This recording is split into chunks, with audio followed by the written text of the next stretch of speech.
भक्ताकारण वामोर्ध्व बाहुं श्रीनाथ कोमलम प्रभुर्नंद कुमारों में स्वामिनी वृषभानुजा कृतार्थोहम कृतार्थोहम कृतार्थोहम न संशय प्रादाद्यस्त सुबोधिनी प्रकटने श्रीवल्लभार्यां निजाम आज्ञां तत्र विधाय लेखन विधौ काश्मीरिणं माधवम् श्रोतुं स्वस्य गुणान् निरोध विवृतौ जातः समुत्प्रेरकः स्कन्धातिक्रमकारिणं प्रभुमहं तं बालकृष्णं शरीरे अज्ञानतिमिरान्धस्य ज्ञानाञ्जनशलाकया चक्षुरुन्मीलितं येन तस्मै श्रीगुरवे।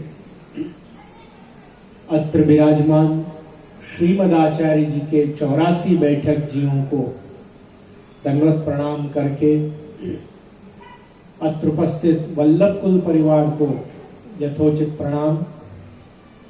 मंचस्थ श्री व्यास जी, श्री मुकुंद भाई शास्त्री जी को प्रणाम एवं आचार्य आश्रम से इतना आनंद कराने के लिए खूब खूब आशीर्वाद भी प्रेषित कर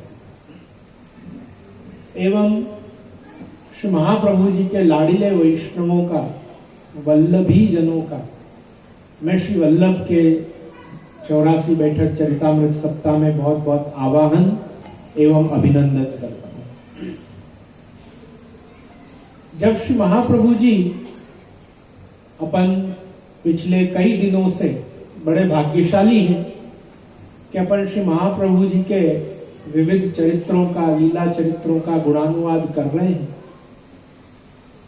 और रोज ही मुझे सूत्र रूप में गागर में सागर पद्धति से आपको ये बताने का अवसर भी मिल रहा है कि श्री महाप्रभु जी के एक नहीं, दो नहीं, 3 रूप हैं। आप स्वामिनी जी हैं, आप ठाकुर जी हैं और आप ठाकुर जी स्वामिनी जी के युगल स्वरूप आचार्य रूप भी हैं। ऐसा कहने मात्र से ही श्री महाप्रभु जी का स्वरूप जगत के, विश्व के सकल संत, महंत, गुरु, आचार्य, शिक्षक आदियों से बहुत ऊपर हो जाता है, क्योंकि ऐसा कहने मात्र से ठाकुर जी का स्वरूप तो एक ढंग से ठाकुर जी और स्वामिनी जी के भी ऊपर हो जाता है।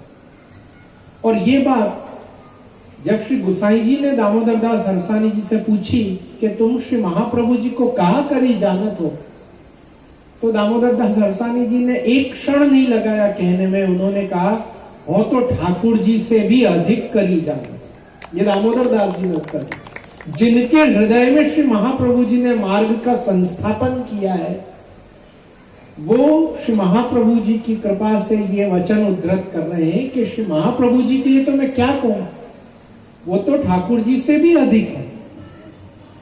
अब आप देखो, जब हम अष्ट सखाओं का लीला चिंतन करते हैं, लीला दर्शन करते हैं, तो हम देखते हैं कि भाई गोविंद स्वामी है, वो श्रीदामा सखा है, दिन के श्रीदामा सखा है, रात्रि की भामा सखी है और वो भूतल पे प्रगटे तो गोविंद स्वामी का रूप लेके प्रगटे। सूरदास जी हैं, वो अर्जुन सखा है, रात्रि की चंपक लता सखी है, भूतल पे प्रगटे तो सूरदास जी के रूप में प्रगटे। यानी सारस्वत कल्प में और श्री भागवत जी में जो द्वापर की लीला बताई गई है, उस कृष्णावतार में एक समय पे यदि ग्वालाओं को सुख मिल रहा है तो गोपियों को नहीं मिलता, और गोपियों को सुख मिल रहा है तो ग्वालाओं को नहीं मिलता। किसी एक को तो विप्रयोग का अनुभव करते ही रहना पड़ता। लेकिन श्री महाप्रभु जी के अवतार काल में श्री महाप्रभु जी गुसाई जी के सेवकों को यह फल प्राप्त है कि वो स्वयं रात्रि और दिन की सखी, और यहाँ श्री आचार्य चरण स्वयं स्वामिनी जी और ठाकुर जी दोनों होने से श्री महाप्रभु जी की सेवा, दर्शन, स्मरण का फल यह है कि उनको श्री आचार्य चरण के विराजने से न स्वामिनी जी का विप्रयोग होता है, न ठाकुर जी का विप्रयोग होता है, अपितु दोनों का संयोग प्राप्त होता है। तो द्वापर में भी जो सुख नहीं मिला ग्वाल बालों को, गोपियों को, वो सुख श्री आचार्य बरनो श्री वल्लभ अवतार, श्री वल्लभ के अवतार का तो क्या वर्णन किया जाए कि जैसा गोपी जनन को, ब्रजभक्तन को सुख श्री महाप्रभु जी गोसाई जी के अवतार में हुआ, ऐसा तो द्वापर में भी नहीं।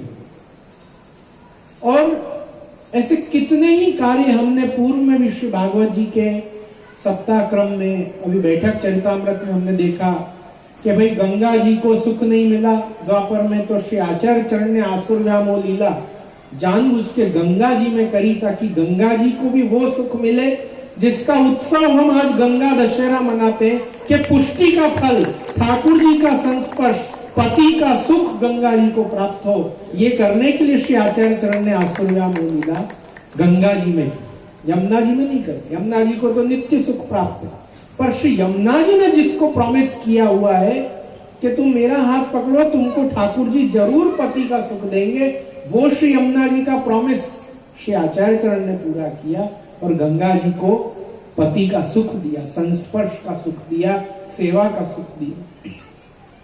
श्री महाप्रभु जी यदि ब्रज की यात्रा न करें और श्री महाप्रभु जी यदि अपनी बैठक संस्थापित न करें, तो सारस्वत कल्प का कौन सा स्थल कहाँ है, यदि वो उंगली नहीं चीन दे कि या में गोविंद घाट कौन सो, ठकरानी घाट कौन सो, यदि आप चंद्र सरोवर पे जाके नहीं बिराजे, यदि आप वृंदावन में जाके नहीं बिराजे, यदि आप मान सरोवर में नहीं बिराजे, मानसी गंगा इंगित न करे, तो सारस्वत कल्प का कोई स्थल भूतल पे प्राप्ति न हो। तो श्री महाप्रभु जी की तो ब्रजधाम पे इतनी कृपा है कि आप यदि अवतार नहीं लेते, जो पे श्री वल्लभ प्रकट न होते, वसुधा रहती सूनी, नाकर लीला होती जूनी। कृष्ण लीला को कोई पूछ नहीं रहा होता आज, यदि श्री महाप्रभु जी प्रकट नहीं। कहां पूछ रहे थे? श्री महाप्रभु जी के पहले कोई आचार्य प्रमाण चतुष्टय में नहीं मानते थे, सब प्रमाण त्रयी मानते थे। महाराज वेद की बात करो, ब्रह्म सूत्र की बात करो, भगवत गीता की बात करो। श्री महाप्रभु जी ने पधार के विद्वानों के आगे ये सिद्ध किया कि नहीं, वेद, ब्रह्म सूत्र, गीता और श्री भागवत प्रमाण चतुष्टय, भागवत ही परम प्रमाण है, क्योंकि भागवत वेद का पका हुआ फल है। यदि किसी को वेद में संशय हो तो वो ब्रह्मसूत्र का अवलोकन करे, ब्रह्मसूत्र में संशय हो तो वो भगवत गीता का अध्ययन करे, और इन तीनों के बाद भी यदि किसी को संशय हो तो परम प्रमाण श्री भागवत जी का अवलोकन करे। ये श्री भागवत जी को यथोचित सम्मान देने वाले जगत गुरु आचार्य श्री वल्लभ है। अपने कथा, अपने चरित्र, अपने वांग्मय स्वरूप को आपने पधार के पहले तो भूतल पे संस्थापित किया। कोई श्री भागवत जी को पूछ नहीं रहा था। ये यदि हम कहें तो इसमें कोई अतिशयोक्ति नहीं है। श्री महाप्रभु जी ने श्रीमद् भागवत महापुराण, पुराण तिलक जिसको आज हम कहते हैं, जो आज कलिकाल में दैवी जीव भक्त जनों के लिए ठाकुर जी का साक्षात वांग्मय रूप है, उसको पहले तो भूतल पे संस्थापित श्री आचार्य चरण ने किया। श्री आचार्य चरण ने उसके बाद श्री भागवत के गूढ़ अर्थों को प्रकट किया। श्री भागवत रूपी समुद्र को मथ के उसमें से नवनीत श्री सुबोधनी जी का दान जीवों को किया। श्री महाप्रभु जी के अवतार को हम कैसे गाएं, वही समझ में नहीं आता। इसके बाद श्री आचार्य चरण जब व्यासाश्रम पधारे और उन्होंने वेद व्यास जी से पूछा कि भाई तुमने वेद का, ब्रह्मसूत्र का दोनों प्रकार का अर्थ क्यों किया है? तुम एक जगह साकार श्रुतियां भी कह रहे हो, एक जगह निराकार श्रुतियां भी कह रहे हो। तो व्यास जी ने कहा भाई यही तो मुझे भगवद आज्ञा हुई थी कि भूतल पे जाओ और दोनों प्रकार की श्रुतियां प्रकट करो। भाई निराकार श्रुति प्रकट करूंगा तो ही तो मायावाद प्रबल होगा, और मायावाद प्रबल होगा तब तो आप पधारोगे भूतल पे और मायावाद का खंडन करोगे। उनका कहने का तात्पर्य था जुल्म ही नहीं होगा तो हीरो एंट्री कैसे लेगा? पहले तो हमको ऐसा माहौल बनाना पड़ेगा ना कि जब हीरो आए और हीरोगिरी करे और वो जय जयकार हो उसका। तो मायावाद प्रकट करने की शिव जी की और ठाकुर जी की आज्ञा है मुझे, इसलिए उनकी आज्ञा से निराकार श्रुति भी प्रकट की है, साकार श्रुति भी प्रकट की है। तो श्री आचार्य चरण ने कहा कि वो तो सब ठीक है, पर आपने श्री भागवत जी का एक श्लोक ही पूरा नहीं किया है, आपने वो तो पूरा करना चाहिए।